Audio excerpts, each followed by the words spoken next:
it'll say, warning, we're recording Yep. this. Mhm. Okay. All right. Well, That- it was good seeing you, Alan. Yeah, I'll share you that with you afterwards. Thank you very much. Okay. So, yeah, anytime that you're working with, especially Gemini, you do need to have an API key. There are a number of different ways that you can access the API. Here's some, this get API key. Let me show how I got there again. So when working with Google AI Studio, on this homepage, it has a button to get your API key, which you do need to be able to use Gemini in Google AI Studio. Um, it gives you a the one warning here is if you do have a billing enabled project, which pretty much any project that you're going to use in an application is going to be a billing enabled project, then you do have pay as you go pricing. Usually not a problem unless, of course, you start getting a lot of usage and then it can get expensive pretty quickly. I mean, the pricing is not outrageous. Probably Google AI's pricing and actually Google Cloud pricing tends to be some of the least expensive of the major cloud platforms. But again, if you suddenly go viral and your app is getting used a lot, that can get expensive in a hurry. So you need to be aware of that. There are ways, of course, that within your cloud project, you can set a limit. You can say, hey, shut this down if it goes above this much usage. That's one way to control that. But do be aware when you're working with Gemini, especially, it usually is going into a paid tier. And so you need to be aware of that. We can play around with it a little bit here in AI Studio without hitting that billing. There is a free tier that you're not usually going to go past when you're just playing around here. But when you start getting into a real application, that's when that's going to happen. For using Google AI Studio, which again is their kind of cloud-based experimentation area, very much like the code editor for Google Earth. All you have to do is just click the Create API key. I already created one, as you can see here. So you can see that right now it's on the free of charge plan. But if I started using this more, I would need to set up billing and start keeping track of my usage data. So, when you're creating an app that is going to be regularly making calls on the API, expect to have to set up billing because you're going to run out of the free tier pretty quickly. And then you're going to have to start paying as you're starting to do a lot of uses on it. So in the AI Studio, let's just go over a couple of the things that are available here. There are I did log in, so I'm signed in with my Google account on this. You can create a new prompt from scratch. So that's what you do if you go to the create new prompt. There are also some samples here if you're not quite sure what to ask. You can see, how to do that. So for example, it's getting to be that time of year, I guess, to write a letter to Santa. And so um, you just sort of set some of the things like uh, you are a Santa Claus, write a letter back for this kid. Here is the letter that it's using as its input sample. And here is what the model came up with. So, this is the actual prompt right here is you are Santa Claus, write a letter back for this kid. Here is what Gemini came back with, dear Emma, what a wonderful letter, yada, yada, yada. So, nothing really earth-shattering, pretty much the same thing you'd see from using ChatGPT or something like that. Where it gets more interesting is when you can choose different models. So, for example, you can tune a model from an existing prompt or one that you've created and then work with tuning that data. And I'm not going to try and go into the tuning a lot. It's important to tune your machine learning models to get the kind of results you expect when you're working on a data set that, for example, you own. And so you'll notice that in this case, you can create this model from a Google Sheet or a CSV. So let's say that you have a large spreadsheet of all of the interactions in your online store or something like that, and you want to analyze to see which products have been most successful. Maybe you have enough data, so you've got some data fields in there that'll say what type of customers are buying them. And so you can start doing some machine learning analysis on that to figure out, which things should you focus more on and which products maybe should be de-emphasized in your promotions or maybe dropped from your product line altogether. Those are the kind of things that you can do within this tuning. So it's tuning a model specifically to operate on your data set. These models are pre-created, so you're using a model that's built in, but this will let you tune that to fit your data better. And so that's the reason why it's important to do that. There is this tuning guide that I will just show you. Talks about how to do that fine tuning within Gemini. Can be very important to get the results that you're really looking for when you're making this into an AI-driven app. There are also some, I would suggest, if you want to know a little bit more about this, at Google I/O this year, there were some talks about how to do tuning on APIs. You can see the recordings of those just if you go to YouTube and search for Google I/O 2024. So good place to find some of that out. Also, you can see that there's a tutorial on this page. There's also some specific types of tuning like LLM fine tuning, distillation and prompt engineering in the machine learning crash course. Again, if you're really making a dive into machine learning, especially Google machine learning, I would recommend the crash course.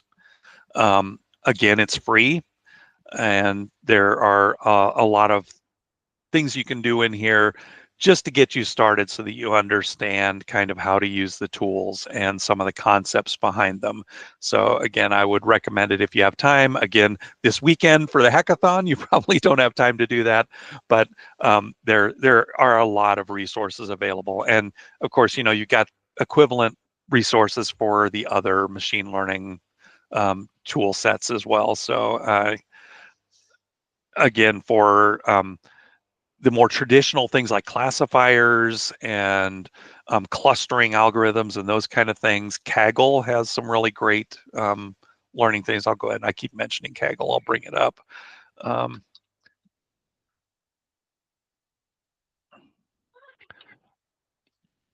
Kaggle is a website that basically provides access to a lot of Jupyter Notebook type information.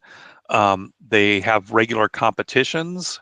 So if you are wanting to test your skills in machine learning or develop your skills, you can sign on to one of these competitions. Sometimes they have cash prizes. Sometimes they're pretty serious cash prizes. Other times they're just things like this that are just for knowledge. So for example, this Titanic machine learning from disaster competition is one of the kind of a introductory competitions. It's usually the starting point if you want to start doing Kaggle competitions. And that one is just for knowledge. It's ongoing all the time. It's just a constant competition. Another very common machine learning application, you'll see that in Andrew Ng's courses on Coursera, is using machine learning to predict house prices. So that's a way to use regression to try to fit house prices to the various aspects that can affect those, like number of bedrooms and baths, lot size, all of those things that could potentially affect the cost of a house. That's a way to do that kind of research. And then they also have this, a newer one here, Spaceship Titanic. I think they're just building on the Titanic machine learning one to, again, try and create a prediction engine to get started with that. And then you can see there's a lot of active competitions on here. So some of them have like I said, some substantial cash prizes, like $1 million prize. They're really difficult challenges, so that's why they can offer that big of a prize. If somebody solves it, it would be a pretty good for the sponsor, actually, to be able to productize that answer if somebody finds it. They all I don't know. I don't know go ahead. who won the DeLorean at the Google I/O. Oh yeah, I don't either. Yeah, I remember That's- that they had that, and I don't know who won that one. It was a Gemini API competition, right?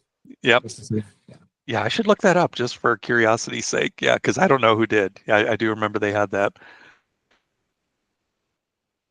Another thing that's good about Kaggle is they do have a number of curated data sets as well. So just like you saw with Google Earth Engine, where you have the geographic data sets that are in the data catalog, there is a data catalog that is available on Kaggle as well. A lot of these are um, pretty standard ones. There are a lot of data sets that are frequently used for training machine learning systems, and so pretty much all of those are there. But there are also some that are interesting for doing applications. So, for example, you see here like the air quality data set. That's something that if you're wanting to track historical trends with air quality. If you've been following the news at all, you know that, for example, in Pakistan, they just recently had a really bad air quality issue there. A lot of people were getting sick because the air quality just was horrible with the pollution. So, that's probably why this is a trending data set right now. These are data sets that you can work with. They are available freely for you to use. And generally, they're pretty high quality. I mean, it is a community site, so sometimes you can get some data sets that are not quite as good as others. But most of these are pretty standard databases that have had quality control run on them, and they have got a lot of the data issues removed. They've got the not a number values removed, and they've got the outliers removed, and so can be very useful for um, some machine learning models you might want to create. And you can see there's just all kinds of things. There's uh, things about food and travel and just a lot of different categories of data sets.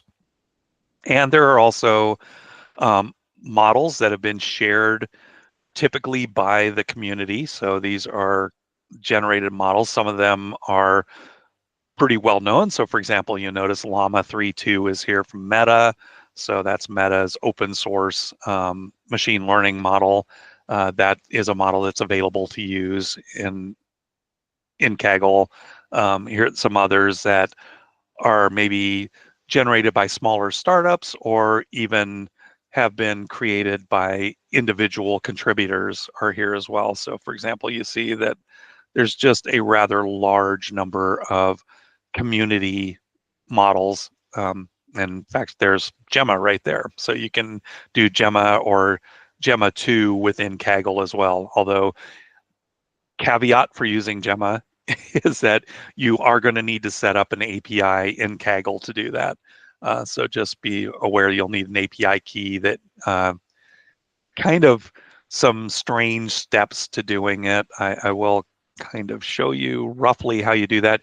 You go to your profile. You can see up here in the upper right corner is my profile for Kaggle for GDG Tucson. If I click on that, I've got settings. And then when I go to settings, if I go down a little ways, there's an API section here. And that's where you're going to create a token to use within Kaggle. So you're going to need to do that if you're going to work with Gemma in Kaggle. So just a heads up on that.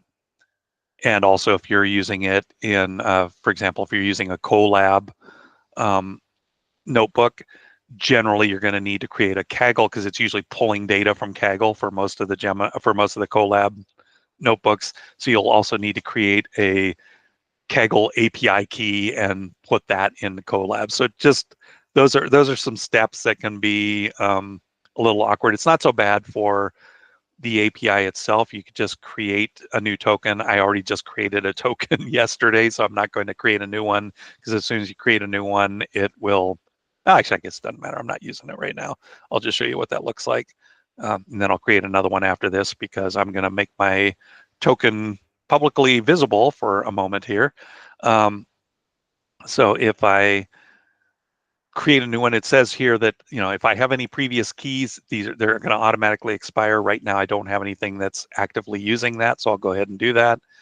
I'll just hit continue, and then it's going to give me this JSON file that has my new token in it. And so I'm going to save that. I'm going to open it, so I'll show you what that looks like. So like I said, I'm actually exposing my key here. So I will replace this right after this talk, don't worry.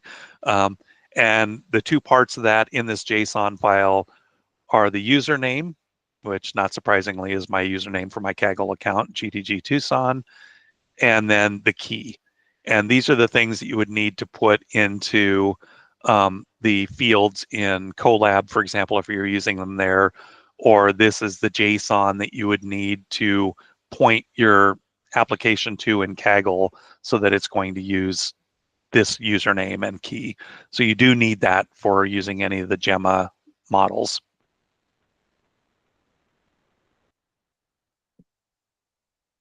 All right, so back to the models. Large number of models available to use, so a lot to play around with there. There are also some code snippets and some things that are, for example, you see here there's a transformers-based research paper, for example. Here's some code about exploring mental health data. So if you're looking for some examples, you're not quite sure where to get started, this is a good place to start looking for an application that might be close to what you're wanting to do and kind of get you on the right path. And you see you can filter on this. This has all notebooks, so it's going to be everything that's out there. But let's say that I only want to look at Python examples. And so here are some Python examples. Generally, the ones that are upvoted the most or the most recent are going to be the ones that are going to filter up to the top. But you can see there are all kinds of sample code available here, some of which is, perhaps not as good of quality as another. So that's another thing you should be keeping an eye out for is, first of all, how active is this person? If you're not familiar with Kaggle, as someone has submitted more community accepted projects, this little circle around their profile picture will get larger. And so these people with this purple circle, they've submitted a lot of projects to Kaggle and they've been community accepted. So people haven't been making any downvotes or anything on them. So these are some that are probably pretty safe to use if you're wanting to look at something like, this food vision code here or this transformers based research paper summarization. These are some examples that are probably going to be high quality examples that are going to be fairly safe to use. This is somebody that is on the path. They haven't had quite as many submissions. So, it's still probably not bad, but again, you might want to think about the reputation of the person who's posting. And then, as you get farther down, you'll probably find some that don't, and most of the ones that are, it's showing to me, I think if I get farther down in the list, I'll probably get some that don't have as many. Yeah, kind of the ones that are just getting this little sliver that this may be the first or second thing that they've submitted. So just be aware that there are different community ratings that are associated with the people who submit these examples. Just like with anything else, you want to try and make sure you're finding the highest quality examples. And so, for example, here's somebody who's submitted quite a few. So you can see that they've almost got a complete circle there. So generally something that is being submitted by this particular poster is probably going to be pretty high quality. Also, if you're just curious about, what somebody is found on a particular model, or you have some questions, they do have a discussion board that is pretty active. Usually you can get some good answers on questions you have about things happening on Kaggle or using Kaggle. And then there's some nice learn resources as well. So, if you want to improve your Python skills, or, you're new to programming or new to machine learning, there are some really nice courses on here that you just run for free in Kaggle. So definitely would recommend them. Some of my favorites in here are the Intro to Game AI and Reinforcement Learning, because that's one of my interests. Both reinforcement learning, I did some projects as a grad student on reinforcement learning, which is a really kind of cool way to get your model to train itself. And also just game AI is a fascinating topic for me. But, let's say, for example, you haven't worked much with SQL or you're a bit rusty. There are a couple of SQL courses on here that will let you up your SQL foo, which is really important when you're working with data, because most of the data you're working with is in SQL databases. So a lot of resources here. Just want to make sure you're aware of those, because it's something that is really worthwhile taking advantage of. All right, back to the other part after that little sidetrack there. I'm trying to remember where I was. I probably jumped off into Never Never Land here, didn't I? Oh, there we go. Yeah, I was looking at the fine tuning with Gemini API, which we got to from Google AI Studio. Again, important if you're trying to make the model work best for your data. If you have a data set that you specifically want to apply this model to, you probably do want to tune it. There is a place in Google AI Studio for keeping your library. These are projects you've been working on. Right now, you can see I don't have any that are there, but if you have prompts that have worked especially well, this is a place that you can keep them to use them later. And then there's a pretty nice gallery as well that lets you actually try out different types of prompts. So these are different categories that you can experiment with and see how they work for generating the kind of application that you want to generate. You saw one of them with the letter to Santa. That was one of the kind of prompts that comes out of this gallery. But, let's say that I want to do a scavenger hunt. So I can try out this prompt. Let's say that I don't necessarily want to do it in Seoul though. Let's say I want to do a scavenger hunt around Tucson, Arizona. I need to edit that. I can't just go typing on there.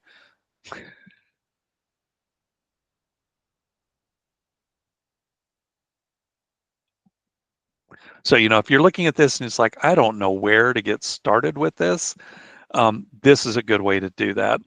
And then I can just run that, and you can see it gives me all of these examples of things I could try doing. This is kind of generic, to be honest, because it's like, find a street vendor serving snoring hot dogs. Well, that is something that is a Tucson thing, so that makes sense.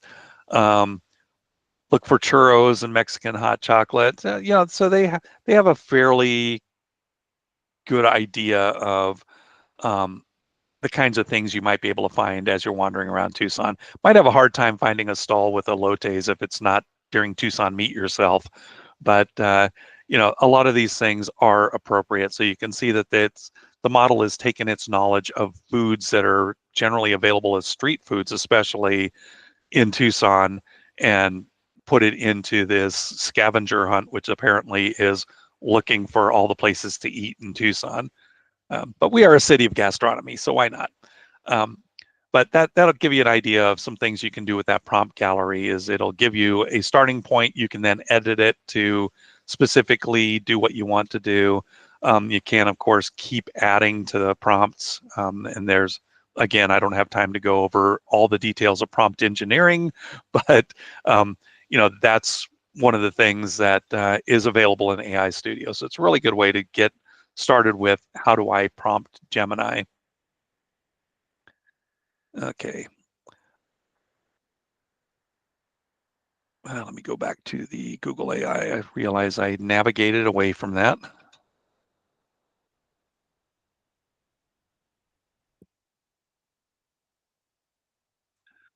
Oh, I want the developer.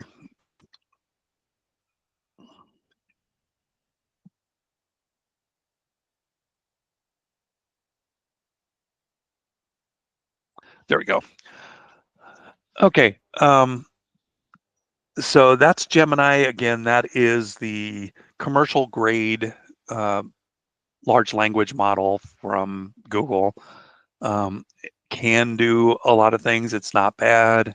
It's better at some things than ChatGPT is. ChatGPT is better at other things. So again, probably compare models as you're doing work, but this is the Google tool that's being integrated in everything Google these days.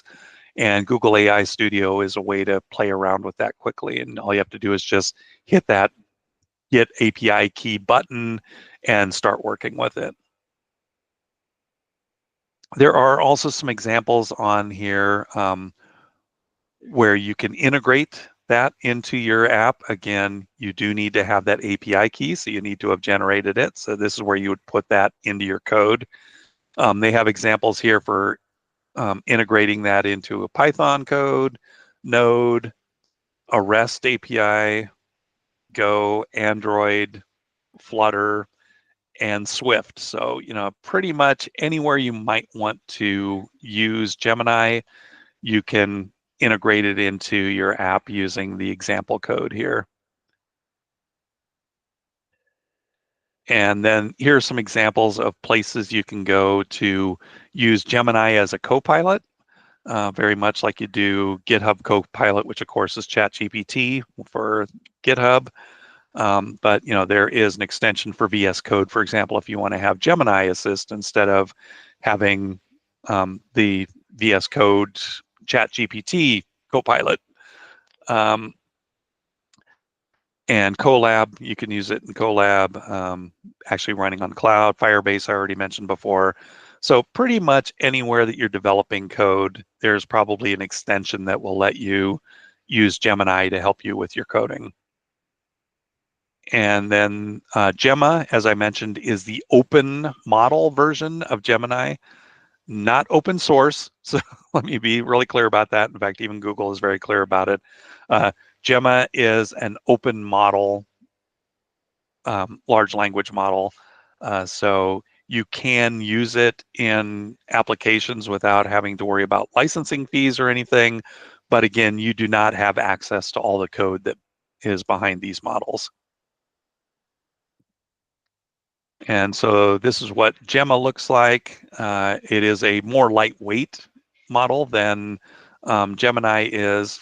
But again, you can use it in a lot of the same ways. Gemma 2 is the latest version. Again, you can also use Gemma 2 in Google AI. So let's go to the studio. And here are some you can see right now. This is using Gemma 2. I guess I should point this out. You can select the different models you want to use when you're in AI Studio by this dropdown. Because I came from the Gemma 2 page, it automatically started me with Gemma, but you can see that there's a number of different models. Gemini has a few different, usually Flash is one of the ones that it will default to if you just come to this from a Gemini prompt. But the Pro is also there. Again, with a lot of these, you probably have to test them to see how they work for your application because they all have slightly different results. And then the Gemma 2, the different numbers like the 2B or 9B or 27B is really just the size of the model. So the larger models are typically more accurate, but they also take more resources.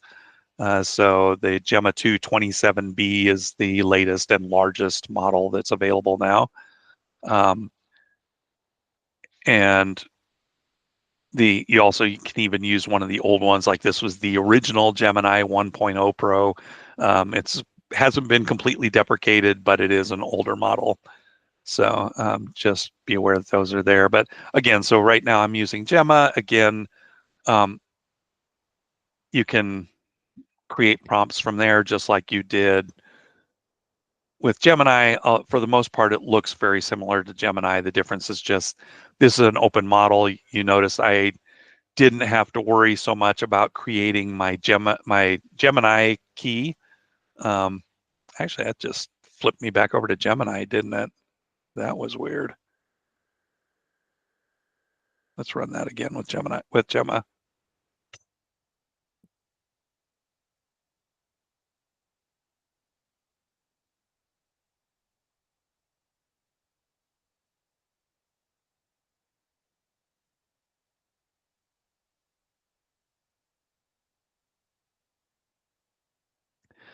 Okay, so you're seeing that Gemma 2 is running. It's slower than the Gemini was. It flipped me to Gemini when I ran that, which surprised me. But you see the Gemma is now running on the same prompt that gave me this result for Gemini. And let's see what that looks like. Yeah, and it looks like it came up with pretty close to the same answers as the other one, which is not overly surprising because they do share a code base. Little bit different. There's some word problems here that I don't think we had on this. Oh, there's one here, a couple of word problems, but it does look like they may be different word problems. Yeah, so it did come up with some different word problems.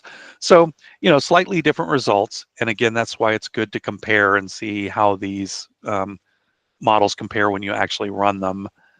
But that's the Gemma model running in AI Studio rather than Gemini. And again, that's the open model.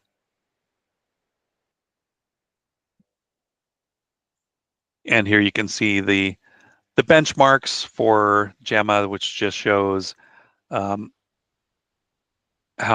much better it's performing, and they're measuring that as breadth of knowledge and problem solving ability, essentially testing it to see if it came up with the kind of expected results that they would want to see from a prompt that you feed to it, and how it compares to different versions of Gemma. And you notice that the difference here is which one, that's the 2B there. This is the 27B, which is the larger query space than the smaller Gemma models. So it does make some differences. If you really want to dive in, there's a technical report there as well. There are also some others. You didn't see these necessarily in AI Studio, but there are some other versions of Gemma, like Data Gemma, which is actually working on data from the data commons. Google has an open source data repository, the Google Data Common, and you can experiment with that using Data Gemma, and you can see you could use that on Kaggle. Gemma 1 was the old one. It can be useful if you just need a really lightweight text model that you're going to embed in a small project. It could be useful to still use Gemma 1, but for most cases, you can see that you're going to get much better results from Gemma 2 than you did from Gemma 1. Recurrent is for recurrent neural networks, so they're just a different training model for it, and so you can experiment with that. Also an open vision language model, the Pali Gemma. So there's Code Gemma, which is code completion and generation in various sizes. So that's something you can play around with on Kaggle. So definitely would encourage you to experiment with them. And the Gemma open models are probably a little more affordable for most projects. The Gemini is generally going to be more performant. Finally, edge. I've got just a few minutes, so let's talk a little bit about edge computing.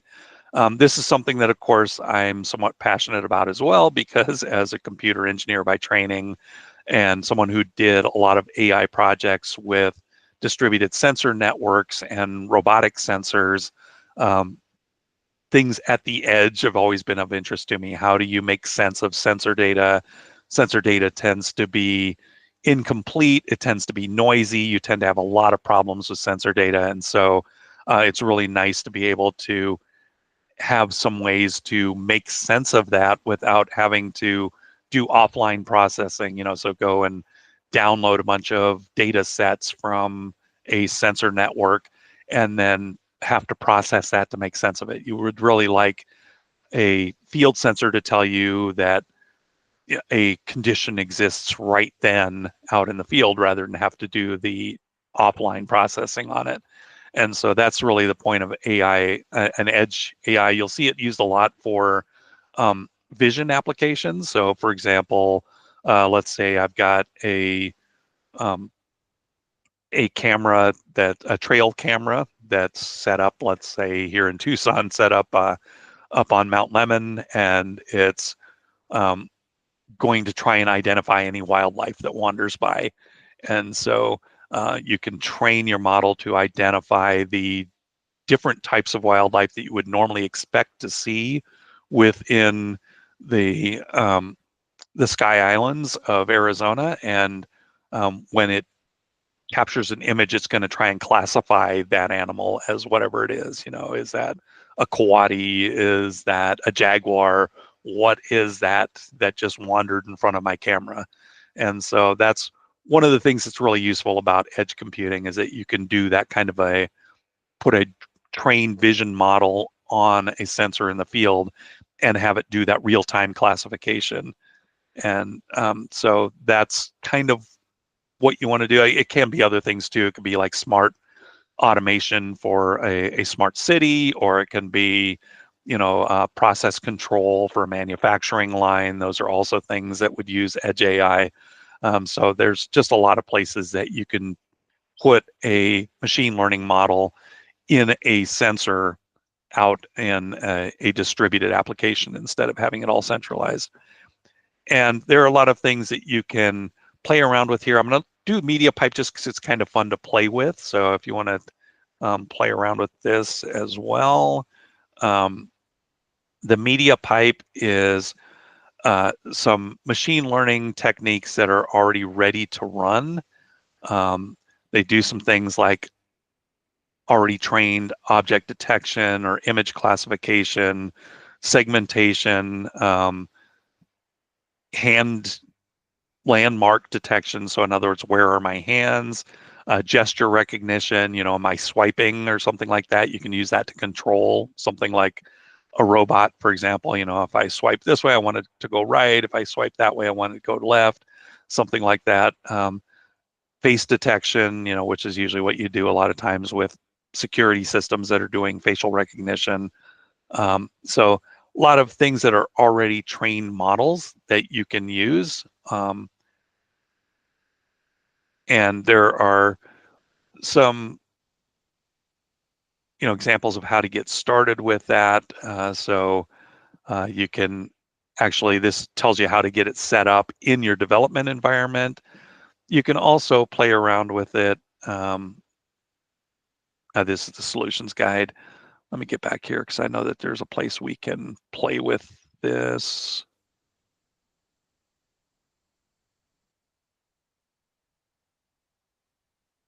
Trying to find the spot to play around with it.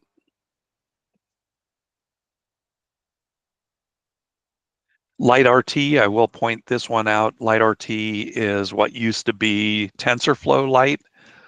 Again, these are machine learning models that have been trained and then put on a small device like an Android phone or a Raspberry Pi or a single board computer that's attached to a sensor out in the field.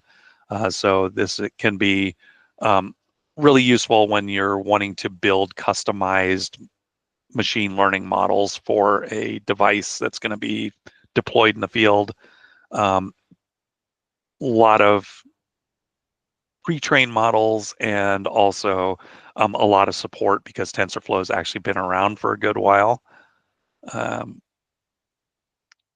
Let's see, I'm trying to remember where this is.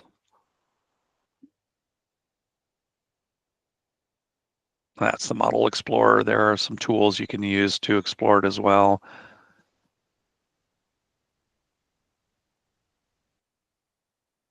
Getting a little annoyed because I know that somewhere here, and I'm not finding it right now, is where you can actually play with the media pipe applications. And I thought it was right up there at the top, and now it's not. I'm not finding it. Um, let's see. Yeah, this is just the Model Explorer.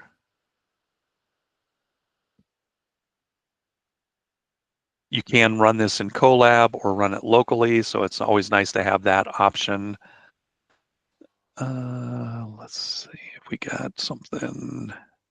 And I apologize. I was just looking at this yesterday, and now I don't seem to be able to find it.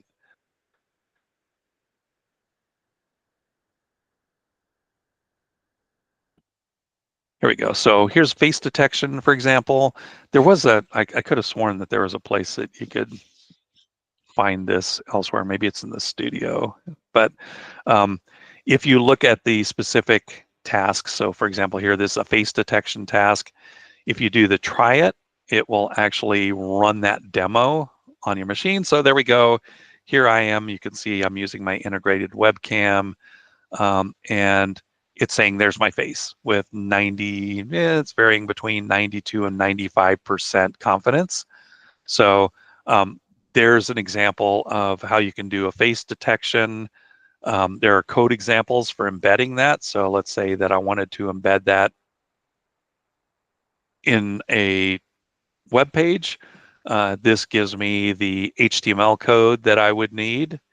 Also, any of the styles that I want to be able to take advantage of that, and the JavaScript to be able to embed that code in my application. So pretty easy way to play around with those. Here's an example. They're using this image, and you want to detect a face. So if I click on it, you can see that. Let's see if I can shrink that at all. There we go. You can see that with 96% confidence, it says in this image, that's where the face is. You can kind of see the dots that it's using as the targets. So, there are the eyes, ears, nose, and mouth. Same thing on this one, 96% confidence that that's where the face is. So you can see that you can use this code that's actually right here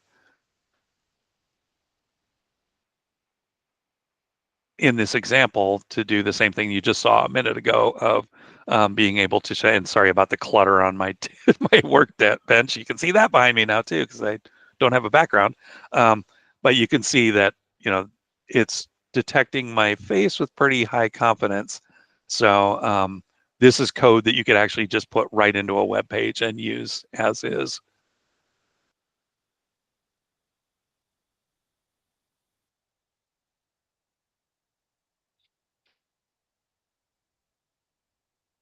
And let's see, I don't remember if the studio showed some of the other ones.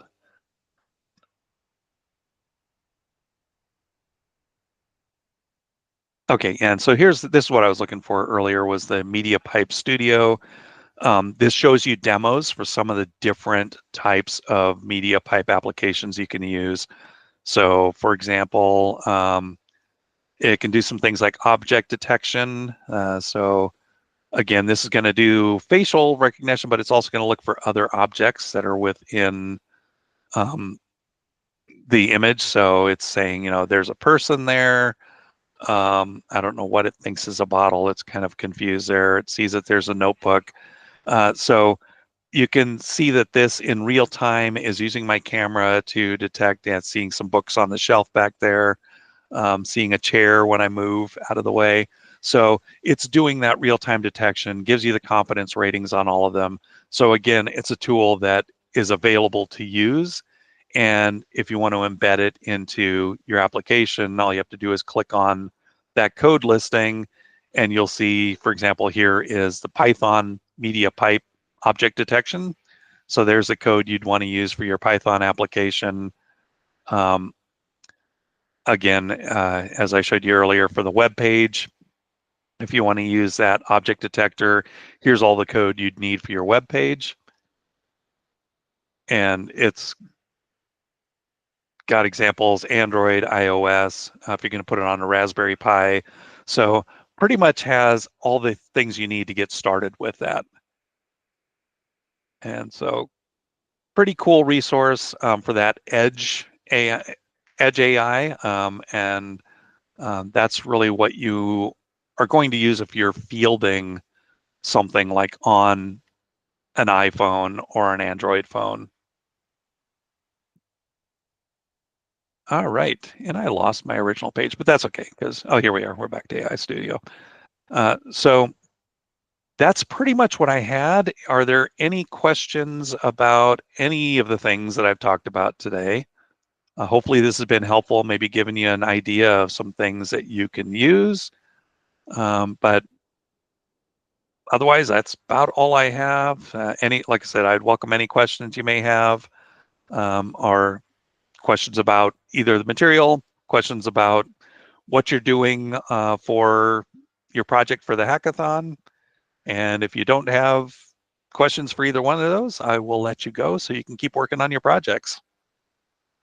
Did you send the slides for today? Are they part of the yesterday's slide deck? They're part of the same deck that I shared yesterday. So you should still have the link for it. So all the materials you show up today are free to use? Some are free, as I mentioned. If you're using Gemini, that there is a free tier, which is normally if you're working in AI Studio, that is going to be free to experiment with in AI Studio. But when you start embedding it in an app and using it regularly, it's going to transition to a paid tier. So you're going to run out of available credits on the free tier, and you're going to have to start doing a pay-as-you-go. It's not overly expensive, but it can add up. Like I said, if you suddenly have an app that gets wildly popular and you've got a lot of people making queries on Gemini, then you're going to start paying some fairly significant costs for it because it is a pay-as-you-go model. Oh yeah. Same thing with Also, Google Earth Engine. You can get out of a free tier on the Google Earth Engine and start getting into things that are paid as well. But most of the experimentation you do or a small scale usage, you usually won't break the free tier boundaries. But if you have something that becomes like really popular, then you're going to get into the paid boundary. okay. Also, in terms of working on the project, since I said that only 4 people today, which is nearly a half of the yesterday. So how are we gonna do with the formatting with the teams? Um, Basically, yeah, I guess that's a good thing for me to bring up is what will happen tomorrow, I will start the meeting at 1 o'clock. There will be a link on there to a Google form that you can use to submit your project. You have up until 3 o'clock Mountain Standard Time to submit the project. The teams can be whatever size you want them to be. So I would recommend not more than 4 people because that's what I have funding for prizes for. But it could be 1 through 4. Each member of the team should go ahead and submit an entry on that form just so I have all of your shipping information in case you win a prize. But other than that, the project itself, either submit a link to a video if it's something that you can't share the code for. So for example, if it's more of a physical object, then I'd need a video that shows using it. Otherwise, whatever form that takes, a Dropbox, GitHub repo, wherever you have that code that you can share, you'll just put that link into the form. And then if you are on a team, it probably would help to choose a name for the team, or at least I'll ask both for a team name and the project name. So make sure you fill in one or the other of those so that I know who's working together. But that's essentially how that's going to work. Okay, but it's gonna be funny. If there's since there's only 4 people, and then we're all like make as a one team, then we're all gonna win the prize, everyone. Well, see, it does improve your chances of winning a prize, doesn't it? Okay. Okay. Any other questions today?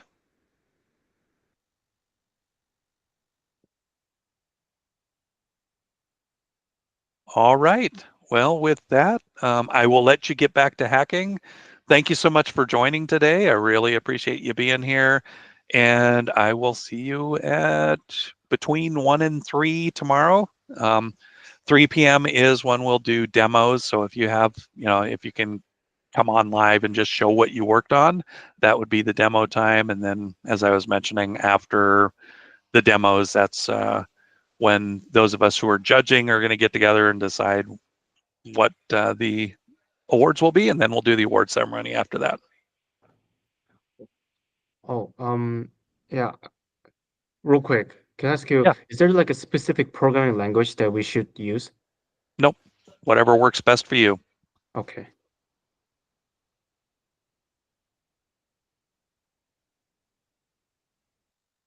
All right. Yeah, thank you so much. All right. Thank you. See you tomorrow. Yeah. Good luck. Happy hacking. Thank you. Have a good one. You too. Bye. Thanks.